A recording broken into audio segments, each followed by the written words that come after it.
बिस्मिल्लाहिर्रहमानिर्रहीम। अस्सलाम वालेकुम। आज हिजरी डेट क्या है यानी इस्लामी कैलेंडर 2024 के मुताबिक आज चाँद की कौन सी तारीख़ है। दोस्तों ये बात आपके इल्म में होगी कि ये इस्लामी महीना ज़िलक़दा 1445 2024 है, जो कि अरबिक कैलेंडर या हिजरी कैलेंडर की रूह से 11वां महीना है।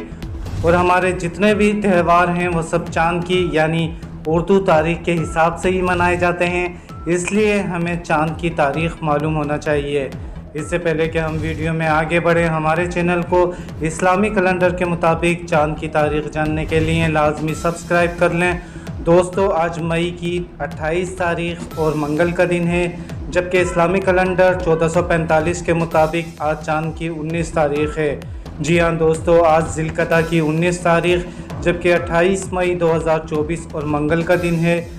याद रहे, अगर आप ये वीडियो कुछ दिन बाद मुलाहिज़ा फरमा रहे हों तो पहले नई इस्लामी तारीख़ ज़रूर कन्फर्म कर लें।